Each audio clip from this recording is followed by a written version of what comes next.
Who will be sent there? Is it for seniors only? And will the staff have been trained in respiratory therapy? I think that Representative Balzer, if you would mind taking that question. Hi, just struggling with the unmute. First of all, thank you for doing this. Thank you for having me here. We are mutual heroes.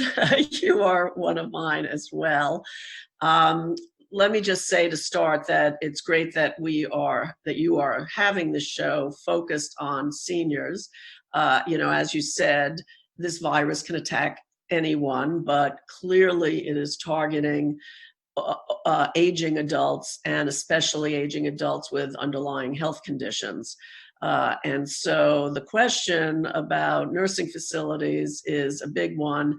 And for a moment, if it's all right, I'm going to make it even a little bigger, just to talk about what's going on with nursing homes. Because this virus does attack, in particular, older adults with underlying health conditions, it was inevitable, I guess, that we would see the kinds of outbreaks in the nursing homes that we're seeing.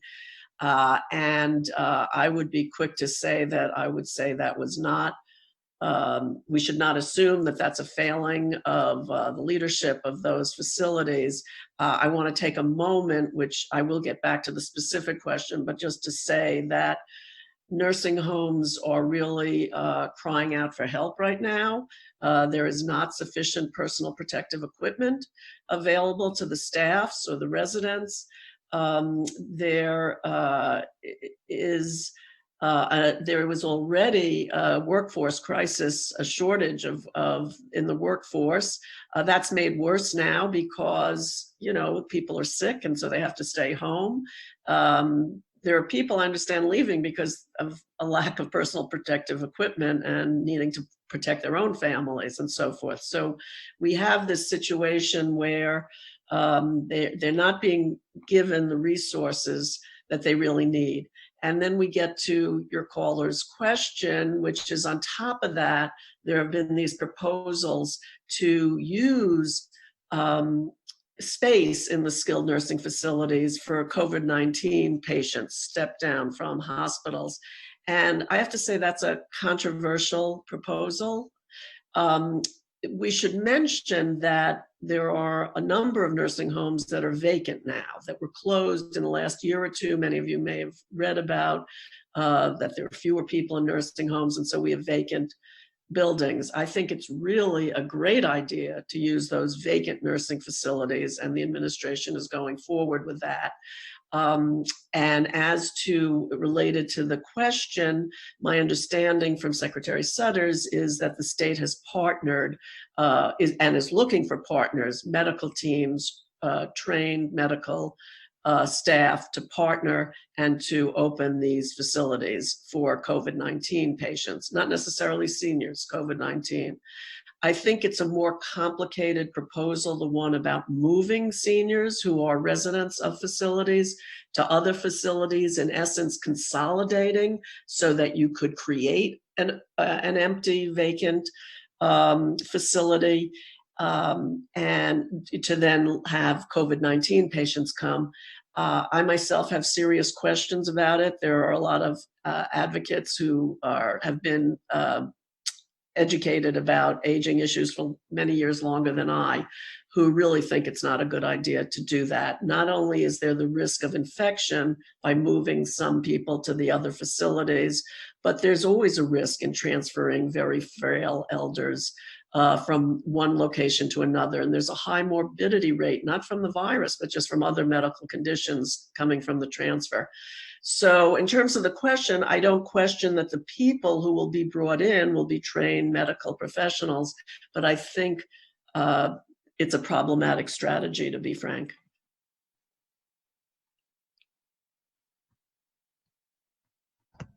Thank you. Thank you, Representative.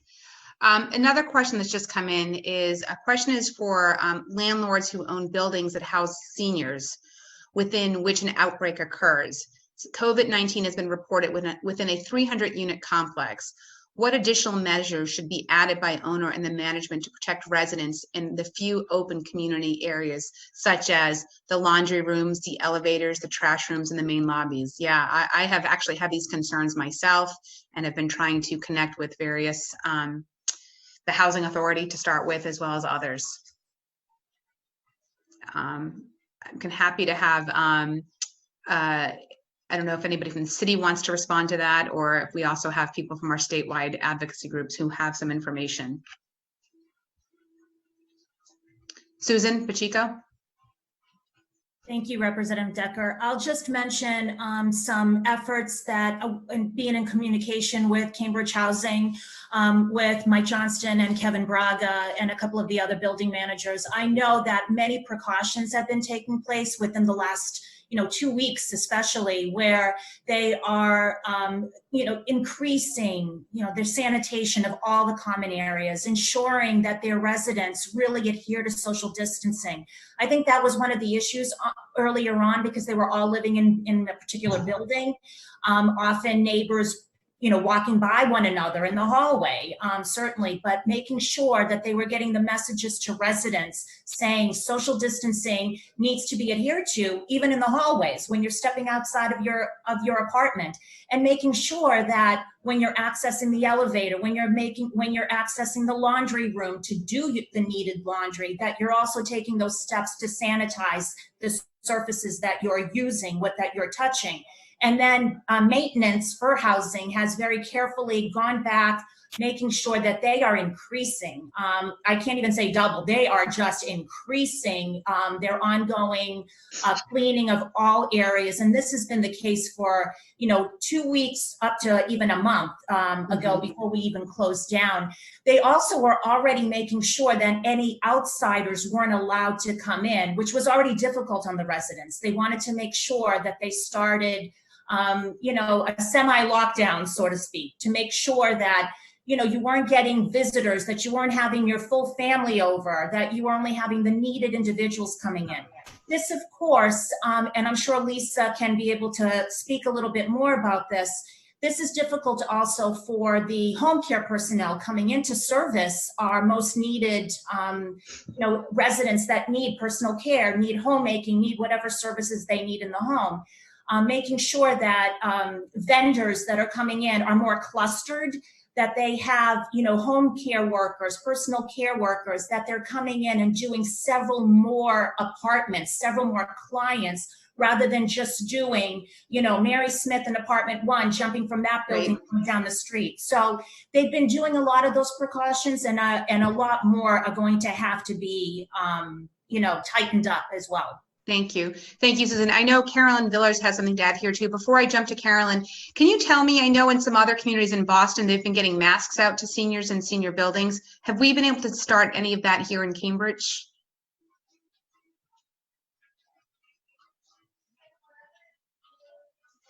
I don't know if Susan, I don't know if you know about that, or the city manager. Have you heard of that happening here yet? Okay. Actually, no. I know that within Somerville Cambridge Elder Services and all of their workers, they just received quite a large shipment of personal protection equipment for the workers, but that has not, and they're giving it to clients as well that they're servicing, but not on a global front. No. Okay, thank you. Carolyn? Yes, I think this is a really important issue to touch on, just because we see a real range of responses across housing developments, even within one community, but then certainly when we look at a statewide perspective. DHCD, the Department of Housing and Community Development, has shared guidelines with all housing managers, and CDC has some specific guidelines as well for housing managers, but in talking with community members, it seems that the responses, both of housing authorities and then of private managers in some of our subsidized elder buildings, really varies. I think, as Susan touched on, broadly speaking, we've seen a lot of restrictions on visitors. We've seen an increase of cleaning. However, even across building sites, we've heard of some disparities. And so where we're hearing of problems, we're trying to bring attention to that to ensure that those are getting stepped up. A lot of signage reminding people not to touch the elevator buttons with their fingers, to use an elbow or something else. But we have seen some developments once they know of a confirmed case. We had one development, for example, that put the entire building on lockdown, told residents that they had 15 minutes to get in their apartments and that they would not be allowed to leave for 2 weeks, and that management would provide for all of their food and medication needs. However, other developments, we know that there are multiple confirmed cases in the development and residents have not been informed at all. So there really is a range of experiences. And I know in talking with the Executive Office of Elder Affairs, I think that they are trying to get a better sense of what are the best practices and get more information out to housing developments to avoid, larger breakouts. Thank you, Carolyn. And I guess this would be, maybe the city manager might be able to chime in on this one. One of the questions that came through is, do you expect to see any changes in the senior shopping hours at supermarkets? Some seniors, well, many seniors tend to get up early. I'm hearing from some of the seniors who are saying that they're too early. I probably will be one of them if I'm fortunate enough to make that age, not so far away.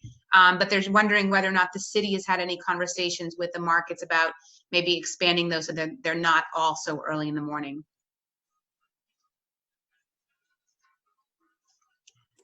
Okay, hopefully you can hear me. We can hear you.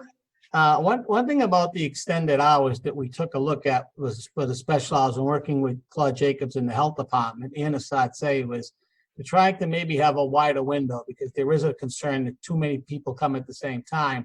That's not a great thing either. So what would be the best hours? How can we make it work? We've not changed anything in that format yet, but it is something that I know they're taking a look at. What we have done is, though, we've had the inspectional services department out mornings and weekends and during the day. Even though the city buildings are shut down, the services are not, just making sure that everything seems to be working in a way that makes sense. People are distancing, people are not in lines for too long of a period of time, and really working with the managers to try to make sure that we're doing everything we can to protect the customers as they go in there. I mean, we've really worked closely with them on terms of trying to get employees to wear face masks and, going over and beyond what we're asking other people to do. But we've taken a look at ours, but I don't think at this point, we did put an emergency city health related order in that allows me and the Commissioner of Health Alliance, Assad Sayo, to make these regulations just happen. And that's been a big plus for us. It just gives us tremendous flexibility. And Assad Sayo, who's the Commissioner also of the Cambridge Health Alliance, is someone that I can say we talk to daily about just what's the concerns, what's going on, what can we do? And I think having that communication and having a large health department like Cambridge does us this flexibility to react to things quickly. And that's what we've been trying to work out, is what is the best case? How do you work with the markets that are open to make sure their employees are safe, but also that our residents are safe as well? Yeah, thank you. And just, I think having Dr. Saye as the head of CHA and having you and the mayor work together has really helped the city, I think, be nimble and move much quicker in responding to this. So I want to thank you all and all of the city employees who are making that happen. Another question. Oh, go ahead. One thing to highlight about the grocery stores, and part of the reason for the early hours, is because they're doing the deep cleaning at night. And so by having the hours in the morning is before they've been contaminated again. So that's one reason for the early hours, it's after that deep cleaning. One thing that we've heard recommended, at least from community members, is having perhaps 2 mornings a week, Monday or Wednesday, for example, where those protected hours are extended to 10 or 11 o'clock. Not every day, but, providing that same level of protection, but also allowing for the fact that a lot of people, even with health conditions, can't get up and out of the building that early. So. Yeah, I think that's an important point, Carolyn. And just a reminder, Carolyn's with Mass Senior Action. And just to say that I think also the issue of stocking, that they tend to be more stocked in the morning, so they're not out of things, even essentials. I know that Star Market in Porter Square has had Clorox wipes available, but you've got to get there early. And so I really appreciate that. And I think the idea of looking at maybe an extended hour, 1 or 2 days a week, it's a reminder that our job really is to take care of the most vulnerable in our communities, even when we're feeling vulnerable. Looking at right now, it's seniors who are more vulnerable. Marjorie, can I jump in on one more thing with that? Please do. I want to just give Food for Free and Susan and her crew a line of credit just for the fact that since this has been in place, we've delivered over 4,500 deliveries to seniors in Cambridge. Once we knew this was happening, we put something in place where people can get 2 bags of groceries, and Susan's played a key role with that and Food for Free to just help people who can't leave. And we started with our 800 seniors, and we've expanded it by working with the Cambridge Housing Authority and other agencies to keep this going. And it's just another way that the city has had to increase its funding, but going to the people who know how to provide the service better than us and paying them additional funding is something we've worked on. And, this is probably a $50,000 item that we've added, but $50,000 well spent. We've done the same thing with the homeless population. And this is we've worked with our restaurants, and we're serving about 2,000 meals a week through 10 shelters, and all the food's coming from Cambridge restaurants. So trying to provide the food to try to keep people from moving is something we've really done well. And Matt Nelson from my office has been the point person, and that's about a $225,000. So using city funds to really help keep people fed, homeless, seniors in a way that makes it convenient for them, but going through the people who know how to do it better than we do is something I think the city has done a pretty good job with. And Susan, Thank you, may want to Louis. expand on that. I don't know. Yep, no, thank you on that. I'm going to jump to our chair, Ruth Balzer, but I want to also just say that as someone who served on the council and was the director, as was the chair of the budget committee, all those years that you really pushed as the finance director to make sure we held on to those rainy day funds. This is it, right? So we can actually live our values. So I appreciated you then, and I appreciate you now. Thank you. I want to say, so the next question I think is in-home testing available for seniors who are living alone and homebound, and are those with mobility issues? Is there a plan to do this now? And is there a plan to start thinking about how to expand it in the future? So I know Representative Balzer has to jump off of this call in about 8 minutes. So I don't know if there's something. I have a feeling Lisa Gergone would be the better person to answer this question, though. And I'm eager to hear from her, who's Hi. Thank you, Lisa. And just Yeah, remind sure. you that you're with the executive director of the Mass Home Care. Hi, how are you guys? Thank you so much for inviting me to participate. This is actually an issue that we discussed this morning with Secretary Elizabeth Chen, the Secretary of Elder Affairs. So I know people know that nursing homes, they are starting to do some tests for nursing home CNAs, direct care workers in the nursing homes. And they have started thinking about whether or not they could do some tests for individuals who are homebound, older adults as well. I did actually hear a story today of a personal primary care physician, a PCP, that actually did do that. So there was a recommendation. They had a client. They thought the client was positive. They suggested that the consumer, older adult, go to the doctors for a test. The older adult could not do that, and the PCP arranged for that person to get tested in their home. So I think, as things can progress and we see more and more of these situations, I'm hoping that the network will step up, but definitely the secretary is thinking about that and seeing if there's a way to do that on a more statewide basis. Thank you, Lisa. The next question coming up, are there any statewide protections in place to protect seniors from scams? We know that, on any given day, there are many people who are hoping to prey on the vulnerabilities and sometimes also the generous of heart of seniors. And now more than ever, I think there's concern of people taking advantage of that. Can you talk about what is being done to try to prevent that and educate people? I could jump in again if you have a second. So there is Massachusetts has a senior money management program and protective services program for older adults, and those programs are still running. And through that program, we are still taking complaints and trying to investigate issues when there has been scams. So we want to hear about those situations. I have seen in social media some more information about making sure people are not falling victim to scams at this time. So we're trying to call attention through the media for people about that. But that is definitely something that's still ongoing in terms of trying to educate people about what can happen. AARP did something the other day I saw about scams and COVID. So we certainly want to share that information. I don't know if the councils are doing anything specific to that or Mass Senior Action, but there's been a lot of thought on that too. Marjorie? And I'll refer to Susan, but one of the things that we put in place once this happened is we assigned 2 police officers and a sergeant specifically for elders. And one of the areas that they've been working closely with seniors on is scams. It's sad to say, but it's very common right now. And we have daily check-ins with the police department, with seniors, with Susan. She can get in more of the specifics just for that purpose, to try to make people aware of what's going on. Susan, you know better than me. Thank you, Louis. And Susan, but while you're giving our answer, can you also, what would you tell seniors right now to do to protect themselves?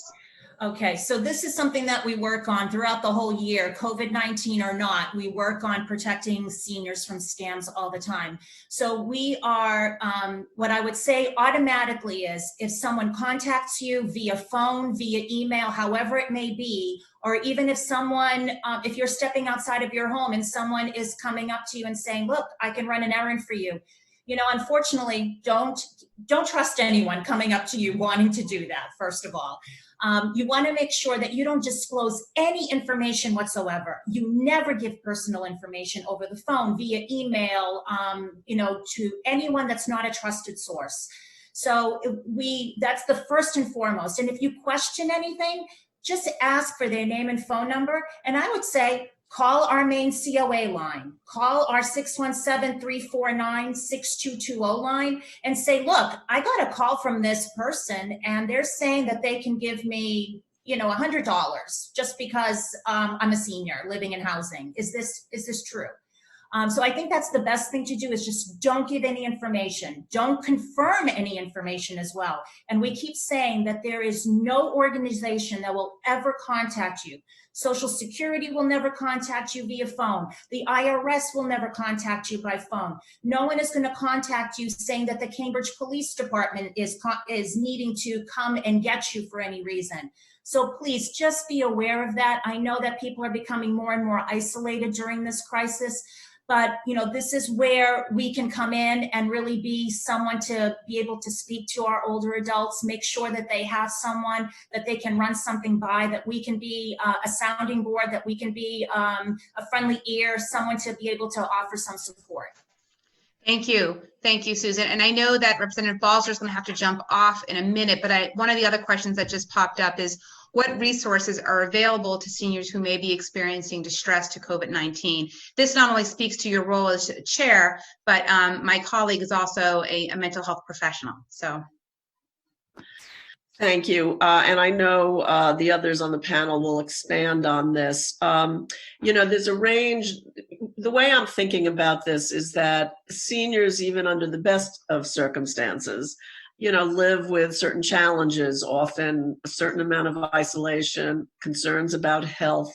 But now, of course, it's all heightened. So the first thing I would just say is it's also important for us. Maybe this is where you started the conversation, that we're in this together. Maybe as a community, one thing to be aware of is we should all be checking in on our seniors, of which I'm one, so we'll check in on each other. But, you know, I think just really the community, neighbors, calling, Zooming, checking in is important. Lisa can tell you more when she speaks again, but, you know, the home care services are still happening.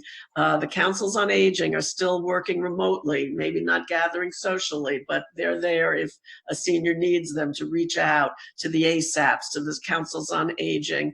The meals programs are still operating.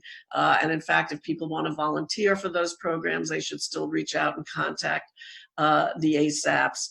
I am concerned about, as I mentioned earlier, our long-term care facilities.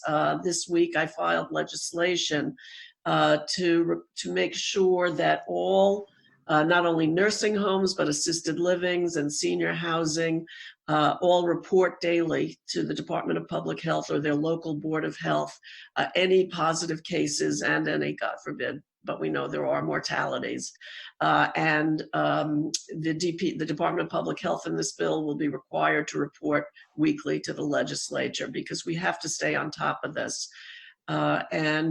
As I said before, I think all of these folks, these organizations, institutions have been struggling really hard to meet the needs of seniors, but we need to keep calling out for more protective equipment. Any manufacturers, any businesses in Cambridge or elsewhere listening to this should go to the online portal that the governor has set up to indicate that you're available to contribute, to sell or donate equipment. There's a lot going on, and I'm just glad that you're giving this attention to our senior population who really is in need of support from all of us. I want to thank you, Representative. I know that you have to leave, but I also just want to thank you. It's really a great comfort to me to have you in this role of Chair of Elder Affairs because you bring extraordinary experience around behavioral health care and mental health care and have always been a champion for the vulnerable amongst us. So thank you for all the work you're doing and thank you for taking the time to join us tonight. And thank you. And happy Passover. Thank you very much. Special time. Thank you. I had a Zoom, a Seder. I'll just remember that. My family had a Seder on Zoom last night. We had participants from Australia and Florida and Massachusetts and Virginia. So it's hard to be separated, but Zoom is the silver lining. We get to stay in community. So thank you. Thank you. Bye now. Bye-bye. I don't know if Lisa or Carolyn wanted to add to any of those, and a couple of other questions if you wanted to add that have also come up. I think Representative Balzer started to respond to this, but what more do we need to be doing in our long-term care facilities to prevent the spread of COVID-19?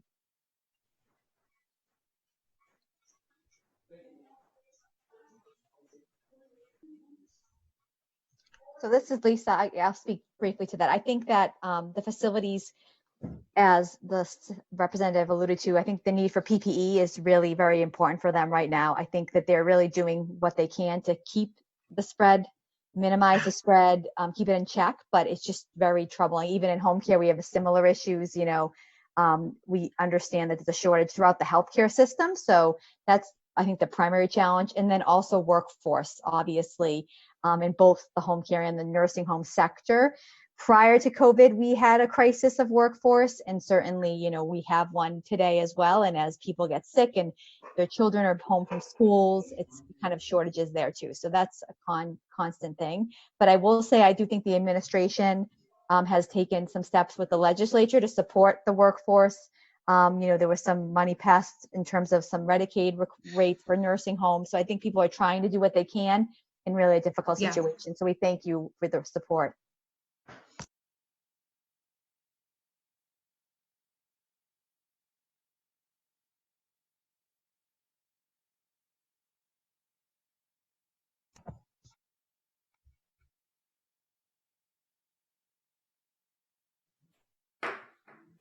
We can't hear you, Representative. Marjorie, you're on mute. Yeah, you're on mute, Representative Decker. No. You're back. Can you hear me now? Okay. Yeah. It kept telling me that my host was muting me and I could not unmute me. So this technology is crazy. And I'm so grateful that we have it. And I'm going to be really sick of it by the time we move through this, but thankful now. Thank you. I know that we have, there was a huge announcement yesterday around more money coming to a number of our different kinds of healthcare facilities, and the issue of PPE, personal protective equipment, what is that continues to be at the lead. And I just want to say that we need to do more. I mean, and I'm gonna tell people to keep paying attention to those you've elected, because our job is to figure out how to get what we need to be safe. And some of what is so infuriating about this is that we're just not able to get what we need right now in a timely way.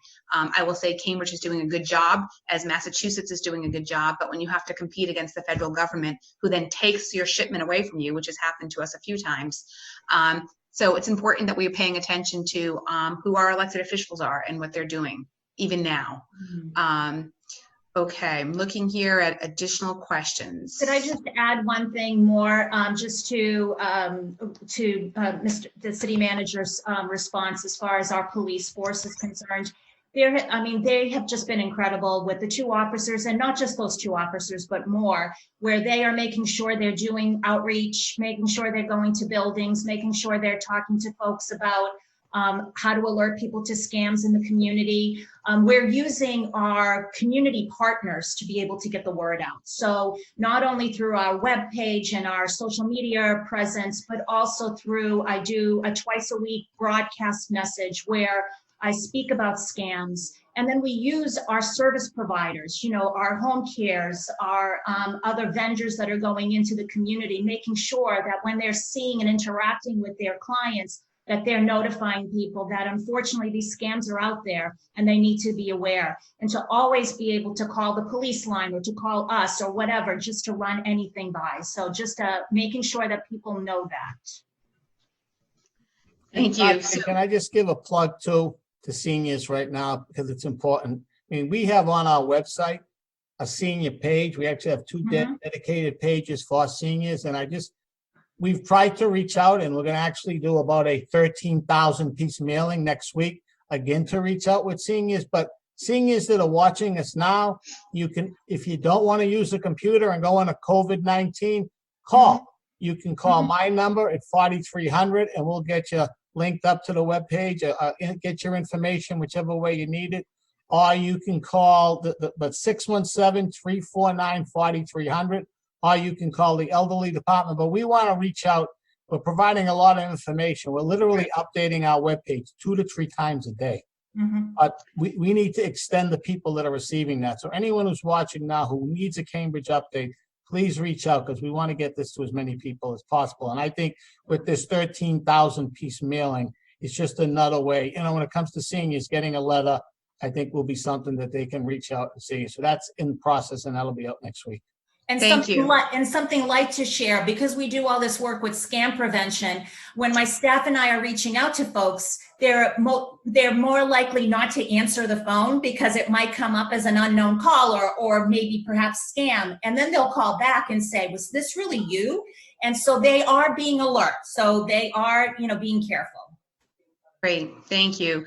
I think it's also a good time to add, so as the folks from the city know, my office just launched a call to seniors this week, and we are calling thousands of seniors in Cambridge, and we've gotten through the first 1,000. We have several thousand more that we're going through, and people are responding and thanking us for the calls and telling us what they need. So we appreciate that, but we also gave them a heads up with a robocall so they would know to expect us.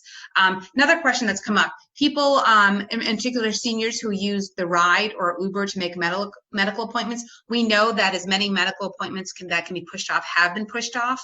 I also know, I personally know some seniors who are pretty soon going to have to still go in for those medical appointments. What is being done to ensure that there's that's a safe way for them to actually have transportation? I'm happy to touch on this, but certainly others may be able to add it. You know, the MBTA and the ride has really tried to increase safety protocols. One thing that they have done that I think should provide some comfort to people is that they only are taking 1 passenger at a time. They are not doing shared rides. And so I think for many who are accustomed to the rides, you know, you're in a van with many other people. And so I think that is one thing in particular. They are, you know, increasing cleaning for the vehicles and other things. But I think, you know, the thing that seems to be providing at least, you know, some comfort, you know, as much as it can, is knowing that it will just be the driver and themselves. if they do have a PCA or a companion that's traveling with them to the medical appointment, they are still allowed to come, but you won't be with any other passengers. Okay. Susan? I can address as far as Cambridge is concerned as well, very similar to what Carolyn is saying about the ride and Uber, et cetera. The city also, we have a contract with SCM, door-to-door transportation, and speaking to their executive director pretty consistently as well, they're following the same measures. Deep cleaning of the vehicles each time, making sure they're not doing shared transportation. Many are canceling appointments, and a lot of things are telehealth at this moment. But as, appointments are necessary, if there is a face-to-face visit required, they are taking all precautions where their drivers have gloves, masks. They're also actually asking the passenger to also place a mask on as well, just for protective measures. So all of those measures are being taken under consideration as well. Thank you, Susan. I should also note that this week my office sent a letter to our congressional delegation and to the National Office of Medicare, because what we found out is that if there are seniors who have Medicare, they're able to access telehealth, so they can talk to their provider on a computer and do what we're doing. What they cannot get coverage for is telephonic on the telephone. And so we're really hoping that our congressional delegation is going to help make that change, but we're also, my office has been raising that issue with Secretary Sutters and Governor Baker as well, to say we still need to figure out how to help seniors who need healthcare by phone to have that access. Thank you, Representative Decker, for bringing that up. That is such an important factor, and especially at this time too, older adults under Medicare with any mental health therapy sessions. So that is also a big risk factor right now, where they're not going to be able to get covered for things. And we're working on seeing if things can be billed to a secondary insurance rather than Medicare at this time to be able to address that. So thank you. Yep, thank you. Lisa, you had something to add? Yeah, just on that piece, the state home care program, so people who are enrolled in that, they have added some additional COVID interim services, and one actually is a telehealth telephony service, so that people will actually, we can pay through the state program to provide whatever someone needs, data, what have you, so they could actually do a medicine visit that way. So that's a new service we're rolling out. So Elder Affairs has tried to be a little creative in their thoughts and how do we serve people under COVID a little differently. Thank you. Another question that's come up is, has there been any special attention put on to information about end-of-life issues, such as health proxies, medical directives, or wills? Are there any information sessions being held on this, and where would people find this information? So I would recommend that they go to Honoring Choices. It's a website that really thinks about end-of-life care planning, a nonprofit in Massachusetts. And I know I saw on their site the other day that they just put an announcement about most forms, which I think that's a form related to people who are having significant end-of-life care issues. And there was a change in the federal government that doesn't require signatures anymore. It can be done electronically. But the Honoring Choices is really a good resource for people who have questions. Susan's shaking her head. So. Okay, thank you. Another question that's just come in, is the city of Cambridge thinking of a curfew similar to Boston? So I guess I can start off with that question. At this point in time, I am in discussion with mostly the Metro mayors and managers, but as well, Mayor Curatone has made much more of a regional call 2-3 times a week to kind of address these issues. I understand why Boston put that curfew in, and I think it works for them. At this point in time, we're looking at it, but we are not planning on it at this point in time. I think to do curfews like this, to be very honest, we need the governor. I mean, we can all put curfews in place, but if one city does it or another city doesn't do it, it's difficult. So I think, we recently sent a letter to the governor, a group of Metro mayors managers saying, please, I think staying home, stay in place is what we really need to do. We got to bring home the fact that we don't want people leaving their house unless they have to. But I think it comes a lot stronger if we have a message from the governor's office than from cities individually trying to do this. So for me, at this point in time, we're talking about these things every day with our other managers and mayors. And I can't thank Mayor Siddiqui, who's been a real partner in every decision that I've made, what Cambridge is doing. But I think we need the governor to really address this and say, this is what the state should be doing. We're all in this together, and people just really need to stay home unless it's an emergency. And that's where we are right now. But I can tell you it's something that we talk about every day, and having the flexibility that we have now with the legislations we get in, we can make these decisions. And if we have to, we will, because especially over the next 2 weeks, clearly we want as many people to stay at home as possible. Yeah, I want to thank you for that. I mean, I know that it has been a double-edged sword for municipalities. I think that Governor Baker assigning Secretary Sutters to be the command center, the incident commander, has been a really smart choice. I think she's somebody who has extraordinary experience, and her experience is rooted in decades of caring for the most vulnerable in our state. So I think that she's done a great job at really being nimble and flexible and trying to quickly help facilitate changes through all of the administration that needs to happen. I would say if there's something I would ask the governor, and I have actually asked the governor and communicated this, there needs to be more leadership that provides continuity across municipalities. I think often while he thinks he's leaving it to municipalities, I think it actually puts municipalities in a bind. And I certainly would like to see him provide more leadership, knowing some people are going to be upset with him.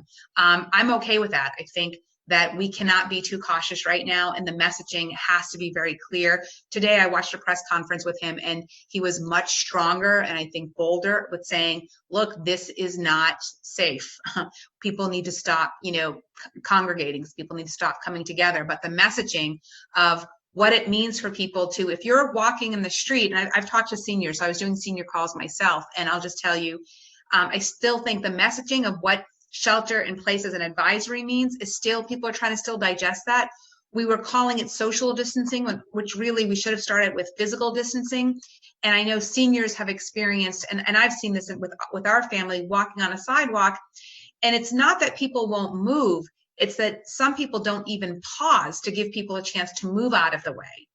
And people really need to start getting into this mindset of what a choreographed walk looks like when we're outside together. And that means if you're not going to move out of someone's way, you must pause and allow them to move out of your way. But I think the reason why I'm seeing that to be such a challenge, more than I would like to, is that really has to do with messaging. And the messaging really has been from our medical professionals: do not add to the medical surge right now. Help slow the spread, stay home. And the conversation we're having today is because it can be very hard for seniors to access the care that they need without actually being physically connected to people. So the conversation is, how do we slow the surge down and make it safer for seniors and people who are more vulnerable when they actually need to actually access medical care or get out? Or how do we help them get what they need in their home so that they can actually stay home too? So I hear you, and I've heard you, and I've relayed that message, and I will continue to do so. And I do want to thank the governor, because I can tell you twice a week, we have the lieutenant governor on a phone call with the metro mayors, really listening and talking and having discussions on what we feel is best for our cities. And they have been great in terms of just working with us and having the discussion. And to be able to do that, it's really been a real positive from that point of view. I think there's a lot of people in leadership in the legislature and in the governor's office who are doing extraordinary work and doing the best they can to protect all of us. And we need to keep being able to have the ability to be agile enough to evolve and quickly move when we need to. So thank you. Another question that's just come up is what's being done to protect seniors, and I guess this would affect all of us though, but issues around price gouging. We're seeing, I know one of the issues that have come up for seniors, and not just seniors, but other people, if you go online in Cambridge and shop even at your local Market Basket or Star Market online, one, if you're lucky enough to get an appointment for delivery, two, what it costs to buy a product online is sometimes much higher than it is actually in the grocery store. And I think the they have acknowledged that, at least what I've seen when I've gone on, that the prices are higher. But this really is a part of the mixed messaging. If we're telling people to stay home and we really want to protect seniors who are more vulnerable, then we're increasing prices for them to use delivery services. That just, I don't think that's just a Cambridge issue, clearly. That's a statewide issue, but it is something that I hope that our Attorney General will continue to weigh in, and I'd really like to see the governor weigh in on this, and as the legislature also messages that it's not okay. And what do we need to do so that the grocery stores can continue to support their workers, their employees, the people who are risking their own health by delivering the food. What is it that needs to happen so that that can happen, but not price gouge people who also want to use the service? Okay. Another question that has come up. Okay. How are home care aides being protected? Lisa. Yeah, so I can speak to that. I would say that, we are taking this pretty seriously. So we are making sure as best we can that the home care workers have the proper PPE, and that has changed. I'd say when this first started, people were thinking that, if someone was just doing cleaning, they wouldn't need a mask. But I think as of this week with the CDC announcement, we are making sure that all the workers have some sort of mask. It may be a cloth mask if they're just cleaning and they're not doing direct care, but they need to have some sort of mask, and they need gloves. And so that's been a shift for us, because I think originally, we were a little bit not as focused on that. But we're also screening both all the consumers before we go out and the workers. So we are asking them a series of questions that the state has developed through the CDC guidance, so that we're making sure no one has fever, they're not exhibiting symptoms, they haven't been in other countries. So we really are screening both the consumer and the worker on a daily basis before they go out to provide care. And so that's really been the main focus, is making sure people were screened. And if they're not well, they're being, they're staying home, they're being quarantined. If they've been around someone who's been exposed, we certainly are hopeful that we can get more testing for this workforce, which again, as they need it, but definitely having it be a priority workforce to be tested. But I say right now, honestly, we haven't seen a lot of people calling out. People have been well, and we're happy about that, but we're preparing, as everyone is, for this surge, I think. So that's really where we're trying to focus. How do we make sure we have enough workers when people get sicker and we have less people on the job? Another question is, how are communities collaborating around sharing best practices for seniors and for senior care? Susan, I'll start, and then Susan can probably talk. I know that, from the ASAPs, Somerville Cambridge Elder Services, there are 25 organizations like that statewide. We are talking 3-4 times a day, quite honestly, and we've actually developed a series of different documents that we're sharing statewide on, how to do home care visits in COVID, how to do protective services, how to do meals. We're delivering a lot of meals, been a lot of interest in meals, how to deliver meals safely. So we're sharing best practices throughout the whole state. And then we're also sharing with other partners like the Councils on Aging. And I know similarly, Susan's been involved in those conversations. We're also been talking to Carolyn and AARP, Alzheimer's Association, trying to talk to them on a regular basis, sharing information that way too. But Susan, do you want to speak to the councils? Yeah, I'm not going to say probably too much more differently than what you have, Lisa. I'm on daily communication with our local ASAP, which is Somerville Cambridge Elder Services. And on a weekly basis, the staff, the executive director from Somerville Cambridge Elder Services, and the director of the Somerville Council on Aging, we are meeting regularly every week, making sure that we're all following the same practices, that we're all discussing how the meals are being delivered contactless. I'm not sure, I hope I said that right. Making sure that, entry into buildings, that home care services like PCAs, personal care attendants, homemakers, et cetera, are being clustered. So there's less risk of individuals going from multiple units, that it's one worker coming in and doing all that. So we're just sharing information. And also I'm also part of the Mass Councils on Aging Association, and just discussing throughout the entire state, just also what Councils on Aging and senior center directors are doing within their own communities. And it's all very similar. We're all following the same CDC recommendations, et cetera. And I would just follow up, we're on the Metro Mayor's calls 2-3 times a week, and it's a different subject every time, but most cities are all facing the same thing. So whether it's homeless, whether it's senior, whether it's schools, whether it's construction, just hearing what cities are doing, how they're handling, what's the best ideas is something that's an ongoing conversation, because we are all in this together and we really can learn from one another. Thank you. We're going to wrap up in just a couple of minutes, but I guess one of the questions, maybe Carolyn, you could actually help respond to this, and then I'd like to hear from the others. What are you seeing? How are seniors reaching out for assistance during this? We worry about seniors who don't have family nearby, who might not be in a position where they have had to ask for help, or they may not have the technology for help. So if you could just maybe share a little bit with us about how are seniors reaching out. Carolyn, do you want to start with that? Sure, and I know Lisa and Susan can probably add to this as well. There's certainly a range. I think one thing to acknowledge is the technology divide, particularly within our elder community.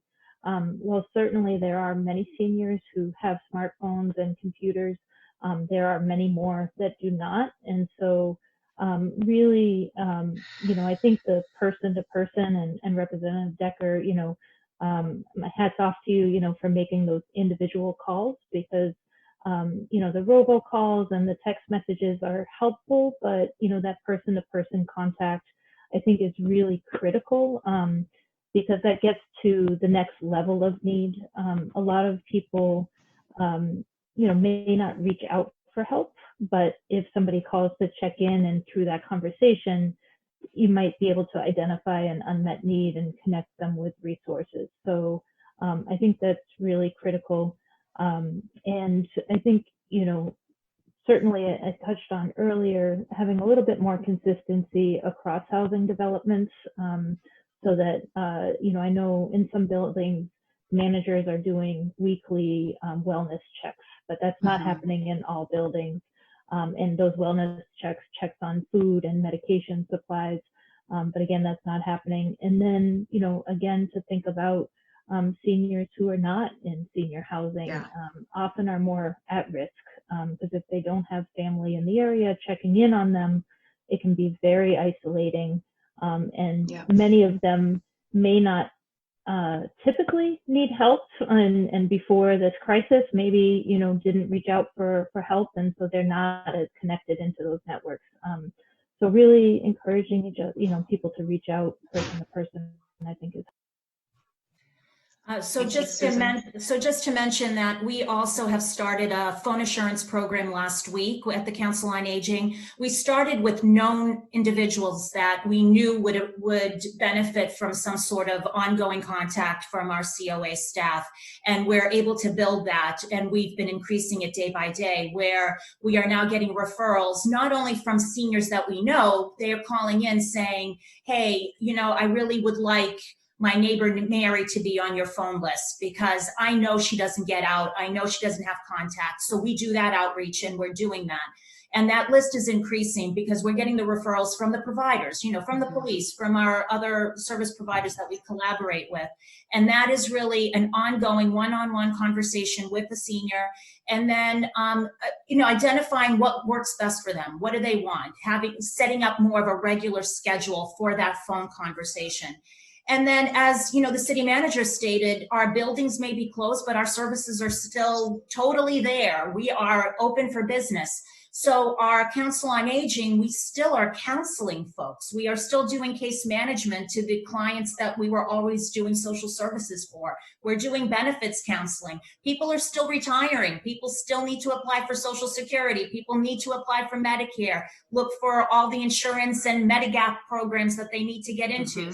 So that's work that continues to happen. So if you know of someone, we're asking people, if you know of someone, reach out to us, and we'll make sure that they are on our call list and that we're double checking on them.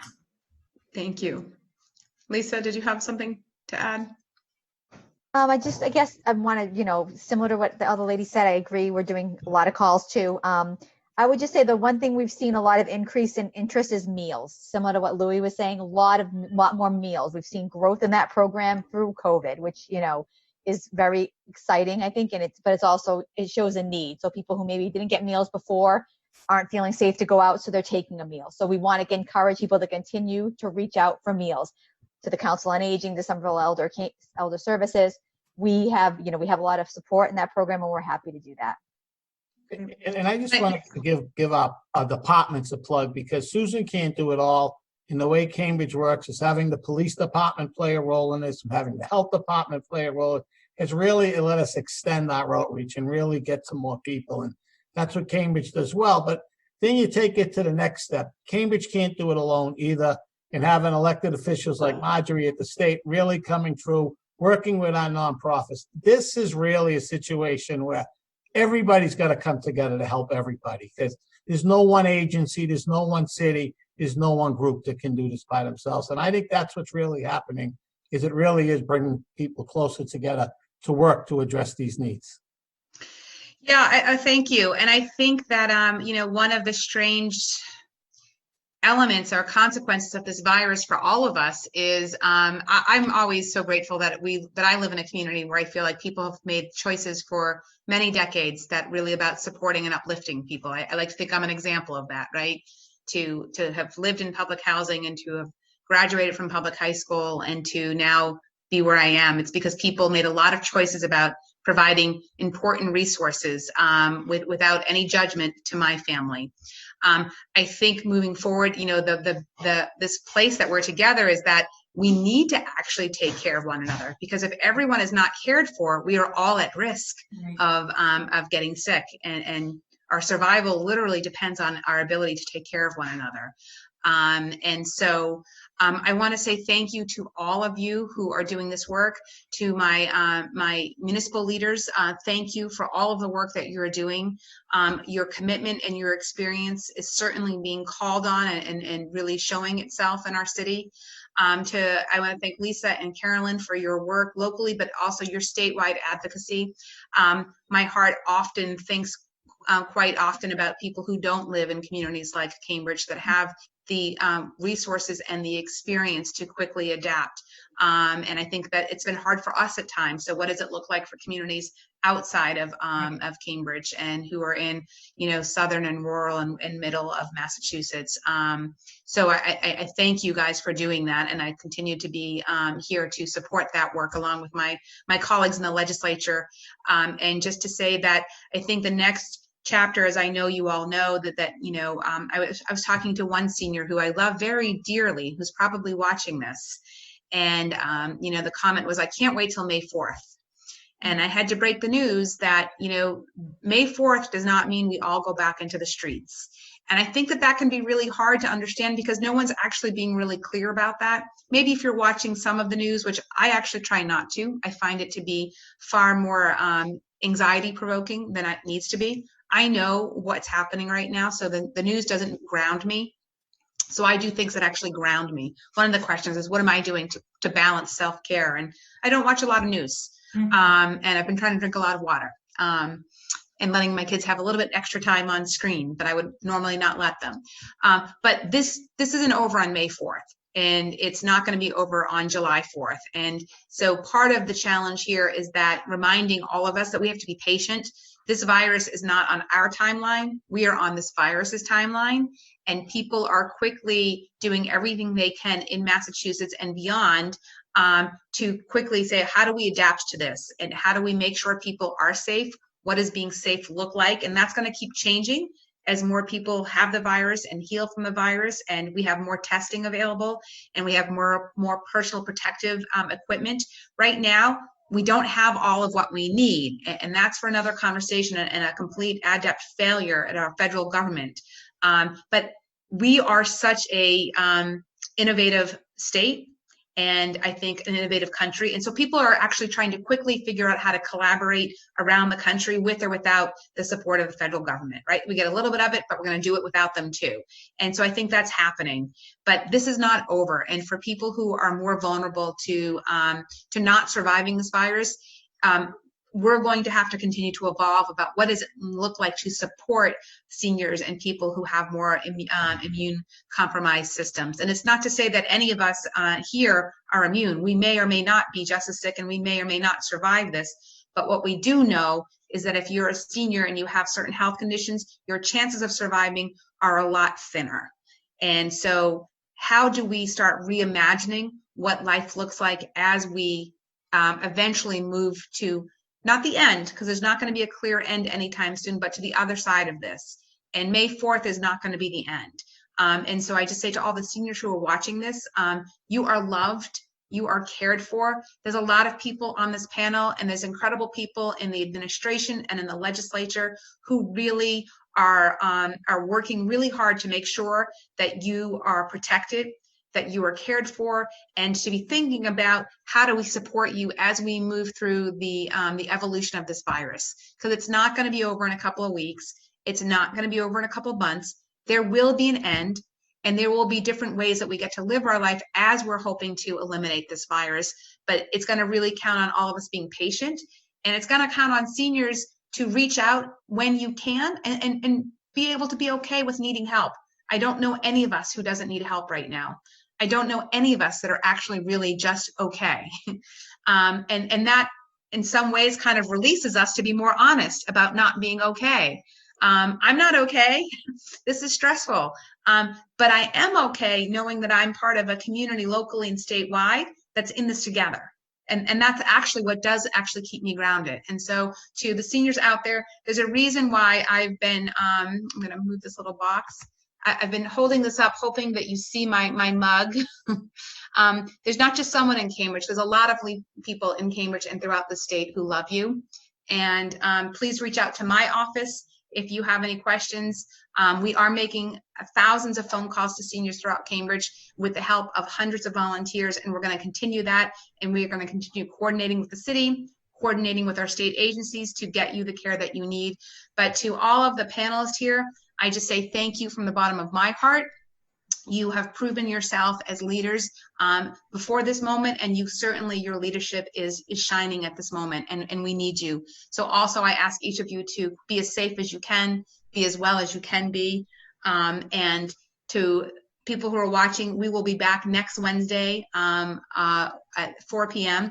Every week, we will try to bring panelists together to just provide you more information and give you the opportunity to ask questions. If your question did not get answered today, my staff has been incredible. They are on this call. I have my Chief of Staff, Akri Bombi, and I have my Legislative Aide, Sarah Nordberg, who are watching and taking notes. We will get back to you. I also want to thank everybody at CCTV, especially Susan and Sean, who've been just with CCTV and the heartbeat of our local community access cable for so long. They always knew what was important about the ability to communicate and connect. They've been drumming that for a long time, and I think the rest of us are also appreciating that they have set this up. And we have a special CCTV consultant who's working to help communications, Hong, who's somewhere in the background, I think, here too. So thank you to everybody, and stay safe. Thank you, Representative Decker. Thank you. Thank you. Thank you. Thank you. Bye. Bye.